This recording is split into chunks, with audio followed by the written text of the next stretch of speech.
You're watching HuffPost Live. I'm Nancy Red, and we often discuss the fact that working women make 77% of what their male counterparts earn. But here's a new thought. Maybe that's because we're taught to not exactly talk about how much we make. So we never really know what a fair and decent salary actually is. Now, I'm not suggesting that you start shouting your salary from the rooftops to anyone who will listen, but perhaps one thing that's holding working women back is that we don't share what we make even with our closest trusted friends. Joining us to discuss, we have a great panel, starting with Meredith Bennett-Smith. She's the Deputy Ideas Editor at Quartz, and she's the author of the article that inspired this conversation. We also have David Cooper, an economic analyst at the Economic Policy Institute. Gayle Laakmann McDowell, founder and CEO of CareerCup. Hadley Heath, a senior policy analyst at the Independent Women's Forum, and Jennifer Owens, editorial director at Working Mother Media. Okay, Meredith, of course, I have to start with you because you got this conversation started. When did you start realizing that it's the lack of discussion surrounding women's salaries that may be holding us back? Thanks, Nancy. Yeah, I mean, I actually discovered it, as I said in the article, about 3 months after I got my first full-time job in journalism. And it was through kind of trying to figure out, I'm not making very money. It's very hard for me to survive on this amount of money, but some of my coworkers don't seem to be feeling the pinch. And then I'm just kind of having casual conversations with them and they don't want to talk about it. And kind of working through that process and realizing that the way that we talk about salaries is so old-fashioned and so backwards, and it really ends up hurting the people who are already disadvantaged, right? It hurts women, it hurts minorities, and it's based on this kind of patriarchal system anyways. There's no reason why talking about salaries is impolite, really. It's just that we were told for a long time that you can't do it. And when I realized that by not talking to each other, we all were kind of being put on unequal footing, that's when I thought, that's really unfair. And not only that, it's very infuriating. And I kind of felt like I was being taken advantage of. And from that, I started to build this kind of personal policy, which I then shared with my friends and coworkers, which is what, let's talk about this. Let's make a change, even if it's in the small, it's just in our community. Let's be more open and it will lift everyone up. Jennifer, weigh in here. At Working Mother, do you think that open conversations about salary is something that that your employees subscribe to? Is it something you subscribe to with your friends? I think that, you look at it from 2 points of view. I think I think Meredith is completely right. There's a culture, there's this, where does it come from, this pressure? There's a sense of you're judging how I'm doing to what you're doing, so you don't want to say. But I do think knowledge is power. I think philosophically, I am completely on board. And, what happens often at companies, we do the Working Mother 100 Best Companies, you can get penalized. You can get reprimanded for sharing your salary at certain companies. Really? Oh, yeah.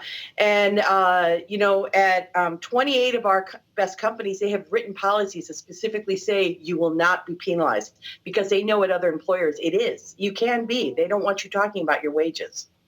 Hadley, weigh in here because knowledge is power, as Jennifer said, but is it polite? We've got it so ingrained into our culture, like Jennifer said, where so many companies actually say you cannot talk about your salary with other people. Obviously, it's meant to hold us back when it comes to figuring out how much we can possibly earn. But is it possible to even do something in such a manner? Can you even ask a friend? Would you ever ask a friend how much they made? Well, there's a lot there. So first, to start with the legal issues, I'm not an employment law expert, but when I was asked to be a part of this panel, I started doing a little bit of research about the National Labor Relations Act, which dates back to 1935. And this doesn't apply to every employer, but in most cases, employees actually have a right to discuss compensation. And that's an important thing for people to know. So when it comes to our rights, there are actually some secrecy policies that some employers might have that may be illegal. And so it's important for us to know, according to the National Labor Relations Board, what our rights actually are. So from a legal perspective, that's one answer. In my personal life, this is a different question. Would I share my salary with my friends? So far, I've taken a very private approach to that. And I found Meredith's article very interesting. I think she makes some good points about income inequality and about the attitudes that women have maybe towards themselves, the difficulty we have in appraising our own value in the workplace. So that's something maybe I would consider, but so far I guess I feel the social taboo about it. And I work in a pretty small workplace where I don't have a lot of counterparts who do exactly the same job as me. So I don't see a lot of benefit. If I worked in a corporate office where I felt like that'd be more beneficial for me and my girlfriends to have a chat about wages, I might consider it. But at the end of the day, I wouldn't want to move from a place where we have social pressure not to talk about it to a place where we have social pressure to share those things that ultimately for some people might really be a private matter. It's interesting. Gayle, I want you to come into this conversation because you're a great example of someone asking you, it kind of is in your favor, because many people might have assumptions about what's happening in your wallet, but when they ask, they might be pleasantly impressed. Yeah, I have, I'm not going to go, I would never go post online or something like that talking about how much I make, but if a close friend or family member asks me, I'll share it. The way I see it is that it's seen as sort of a faux pas to share it. But if you're specifically asking for that information, I'm not broadcasting it. I'll give you that information. That's fine. And one of the reasons I do that is that, I'm self-employed. I'm kind of making money from selling books and consulting. And it's very, very ambiguous what I really do. And I've seen consistently people assume that my husband's the breadwinner and my job isn't really serious. I'm going to go have babies and then, I can take like a year off because whatever. And, one way that people can say, oh, she's actually serious about her career is to know that, yeah, I'm bringing in real income here. And actually I am the breadwinner, not my husband. So please don't look down my career like that. And it has made an impact on how how people and my friends see me. And I would only share my salary with my friends, but they talk about what I do in a different light with other people. And that's important in the business world. But here's the thing, though, Jennifer. Then sometimes you end up in the situation where if you ask, there might be like, oh my God, are you serious? How are you surviving? Especially when you're working in an office where people might have the same title per se, but with different levels of experience or just bad luck or bad negotiation. Yeah. Oh, definitely. I was thinking about when Meredith, I started out like you, making no money. And at my second job, I learned that my good friend, who's still a reporter, was making he'd gotten a $5 merit increase. And we had both won awards, we lived in the same apartment. We lived above each other. We had exactly the same. What more could we be? And he looked at me like, why are you getting so upset over, it was a $5 a week merit raise. Reporting. And he didn't see it, but I did, because the phrase merit raise, some of my self-worth is actually tied to that number. So when I found out that he was making $5 a week more than me, I was upset. But I wouldn't have known had we not been talking about it. So exactly. If you're kind of proving the point. I mean, and here's the thing. We're talking specifically in this conversation about women and sharing salary. Did he tell you that he was making $5 more a week just randomly? How did it come up? We're super competitive in the newsroom, and I think there was a dance involved going, I got the merit raise, and so I was kind of pissed off. But how great is that? Because here's the thing. I mean, and I want to unpack this a little bit more with everyone else, and especially I need to bring you in here, David. But how great is it that you were so comfortable with your relationship that you could have these types of conversations? Because doggone it, if that didn't make you ask for more money as soon as you could, right? Yeah. But also, in a sense, it was open. We were all making the same, and we all knowledge base. All reporters at this level made, almost like the government. We all made the same terrible salary, and so there was no coming forward. He was being goofy and celebrating his $5 a week, but the starting base was equal knowledge. So you're talking, then you go into, when you start moving on and maybe you did negotiate better or you got some sort of benefit that other people didn't get, then it becomes more complicated as to when do you want to reveal that, you're doing great. And does that mean something that somehow I'm more valued, less valued? Well, yeah, it does, because you're not earning as much. All right, it's complicated, but could it be more simple, David? I hate breaking things into binary gendered issues, but do you see, in your experience as the man on this panel, are people more candid about their salaries on the other side? I wouldn't say that folks are more candid necessarily. No, I think there's the same pressure to sort of value yourself by what you're making in terms of salary. But I think traditionally men have been in a much more privileged position when they make those negotiations, in part, for all the reasons that Meredith mentions in her article, that there's this longstanding patriarchal history in this country in terms of employment, and a lot of the wage gap between men and women is driven by what we call occupational segregation, meaning that women have traditionally taken lower paying jobs than men. Now, there's a bit of a chicken and egg question there, but my point there is to say that anything we can do to try and raise wages in those low wage occupations and low wage industries is going to disproportionately help women. And we've seen some of these, some of the benefits of making this information more public. And in fact, we see it in the public sector here in the United States. Jennifer was just mentioning government jobs. Well, the government publishes its pay scales. You can go online right now and Google government pay scale and know what anyone in the federal government is making. And we know that the wage gap between men and women in the public sector is much smaller than in the private sector. And I think that information is part of what's driving that greater equality. Hadley, I want to piggyback on what he just said, because when he was talking about one of these things that talking about this is so important, is it helps people. It helps people to rise above their situation. You bring up a really great point where, okay, yes, salary is one facet of life, but we also, if you don't want to talk about your salary, you need to be really candid about the other benefits of your job that really could improve life, even if it pays less, like flex time, promotion opportunities. Talk about that. Right. Well, I'm sitting here in my home office, so I'm benefiting from part of that workplace flexibility. And, it's my personal opinion. I could probably earn more money if I went to work somewhere else, but my current employer offers me tons of flexibility in terms of my hours. They give me great autonomy, the ability to choose which projects I want to work on. Essentially, a lot of days I feel like my own boss, and those things are very rewarding to me. I have a lifestyle that's very rewarding to me and a job that's very fulfilling to me, and I get to do things at my work that I enjoy. So recently I was talking with a young college woman, and we were talking, just about her choices and what kind of job she might pursue, what kind of industry she was interested in. And of course, pay has to be a part of that conversation, because we want young women and young men to know, what to expect to be paid in various professions, various levels of different industries. But we also, want to include, sort of see these jobs holistically, see what they have to offer apart from wage compensation. Some jobs come with a full plate of benefits like healthcare or retirement plans. Some jobs don't. So compensation is really a big package of things, some things more tangible, some things less tangible.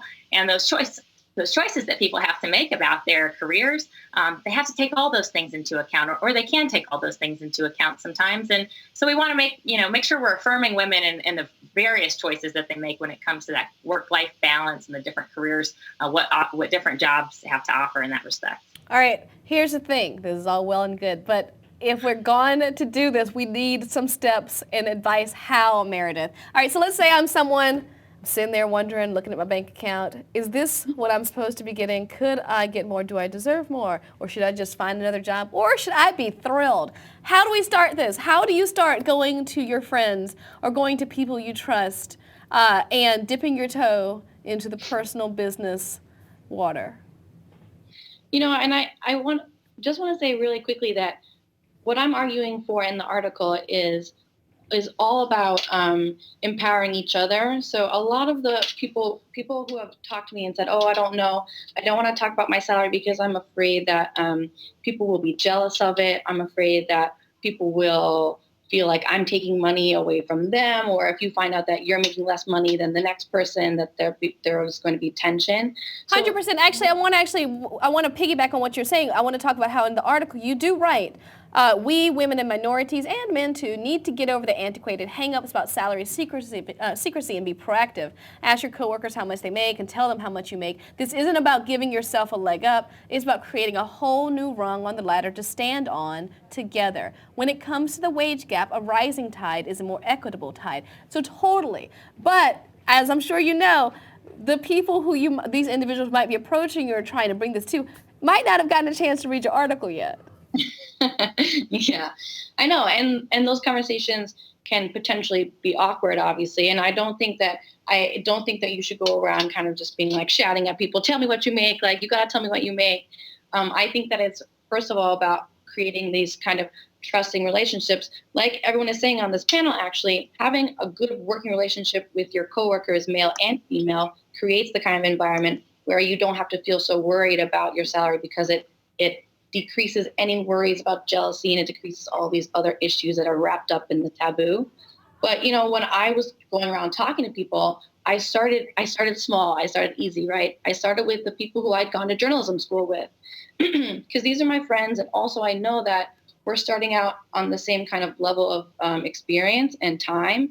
And so, it's just kind of like, hey, just over beers, what are you making? And actually, my friends were not awkward about it. We had a really kind of good conversation, because they all knew, I think, kind of instinctively that, especially in journalism, this is not an issue where there's a pay scale. This is an issue where you make as much as honestly as you try and make. And that's why it's so important to negotiate and to be aware of your worth.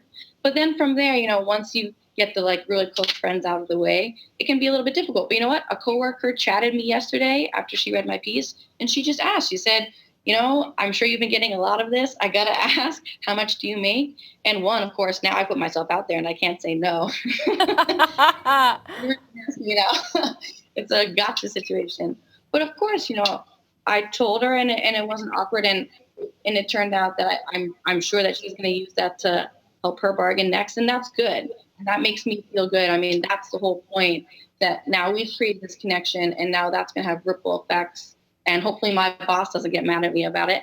But even if you think it's going to be awkward a little bit, I promise you that after asking, it's actually not as awkward. And it has a lasting effect of creating trust and openness in your office, which is actually a really good thing generally. And I have a note to Meredith BS's boss. Do not get angry with her. She is doing a great job and deserves a raise. But David, Meredith brings up a bunch of great points. Okay, so you've got the situation when you're a journalist and you really need to figure out what is the rate, what is the going rate. On the flip side, and then you mentioned earlier, David, when individuals are especially of a lower income, you need to figure out, okay, what are ways that I can strategically move or figure out, because even just an extra dollar or two completely changes the game.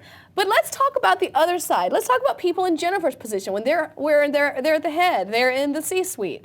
It's important to find someone who you can talk to about what the expected salaries are at that level as well, because we're not just talking about a dollar or two. We're talking about tens, if not hundreds of thousands of dollars.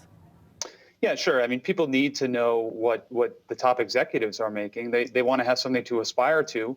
But the other part that's important to consider in that is that, there would be a lot higher wages in a lot of industries and a lot of companies if folks had greater public awareness of what the CEOs and executives in that company was making relative to the lower paid workers. This actually raises an interesting policy point, is that in the Dodd-Frank financial reform bill that passed a few years ago, there was a rule that publicly traded companies would have to publish the ratio of their CEO pay to the typical worker pay. And that rule still hasn't been implemented. But a lot of folks are out there saying, look, we need to get this rule out there to try and show the disparity between what some executives are making and what low-wage workers are making in some of these companies, to try and put some pressure on these companies to raise wages for low-wage workers, which, as I said, is disproportionately women. We have a comment here from Randy W. that shows that it's oftentimes quite complicated when people find out who's making more. He says, I earn more money than my boss, and they hate that. More work was shifted on me from the boss until I reminded them of the company's policy and its violations. Well, Gayle, in your case, as a self-employed individual, you're doing a great job. Can you ever imagine yourself going back to a world where until enough people read Meredith's piece, until the tide shifts, people do associate salary with worth and value. Can you imagine yourself getting back into a kind of corporate situation where your salary is dictated by a boss and not by how much you earn for yourself?